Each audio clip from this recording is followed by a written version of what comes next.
আজকের দিনটা বেশ ভালোই কাটেছিল, তাই ভাবলাম তোমাদের সাথে একটু শেয়ার করি। এই যে মেয়েকে স্কুল থেকে নিয়ে আসার পথেই আমার ভাস্তি আসিছিল, মানে আমার হাজব্যান্ডের বড় ভাইয়ের মেয়ে। তো সবাই একসাথে আসার সময় এই যে নাস্তা কিনে নিয়ে আসা হয়েছে। নাস্তাগুলো আসলে ওই কিনেছিল। এই যে নাস্তাগুলো কিনে নিয়ে আসার পরে সবাই মিলে বাসায় বসে একসাথে খাচ্ছিলাম আর গল্প করছিলাম, ভালোই লাগছিল। আমার ভাস্তি মূলত আসছে, ভাই আর ভাবি উমরাতে গেছিল, তো ওনারা আমাদের জন্য কিছু জিনিস আনছে, সেইগুলো দিতে আসছে। তো আসলে সবসময় বাসায় একা থাকি, তো কেউ আসলে আসলে ভালোই লাগে। আর ও আসলে অনেক কথা টথা হয়, অনেক গল্প টল্প হয়, মানে মেলা কিছুই হয়। তো দেখেন ও আমাদের জন্য এই যে পাটিসাপটা পিঠে বানিয়ে নিয়ে এসেছে। তো পিঠার গায়ে ও আবার পিঙ্ক কালার করে নিয়ে এসেছে, কারণ ওর ছোটো ছোটো বোন আছে, তারা পিঙ্ক কালার খুব পছন্দ করবে। যার কারণে দেখেন ও আবার এই পাটিসাপটা পিঠার গায়ে ও একটু কালার করে নিয়ে এসেছে। আসলে ও কিন্তু সব রান্না খুবই চমৎকার করে, তা দেখেন ও যত্ন সহকারে কি সুন্দর পাটিসাপটা পিঠা রান্নায় নিয়ে এসেছে। তো ও যেহেতু এসেছে, ওর রান্না তো চমৎকার হয়, তো আমি ওকে বললাম যে তুমি একটু বিরিয়ানি রান্না করো।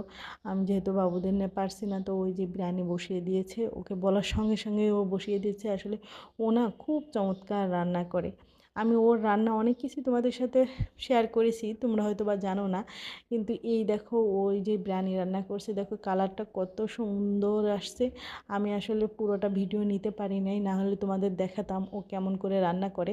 তো ও রান্না করছে আর আমরা গল্প করছি ওর সাথে দাঁড়িয়েই। এই যে দেখেন ভাই আর ভাবি আমাদের জন্য কি কি নিয়ে এসেছে।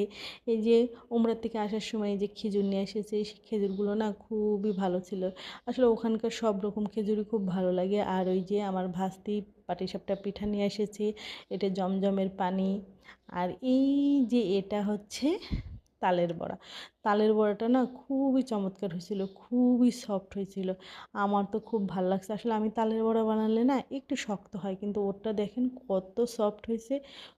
আর এই যে বাড়িতে ভাজা চিড়া, চিড়াটা কিন্তু খুবই সুন্দর হয়েছিল। বাড়িতে বানানো বলতে এটা কিন্তু মেশিনে বানাই, কিন্তু বাড়িরটা তো খুবই চমৎকার লাগছিল খেতে।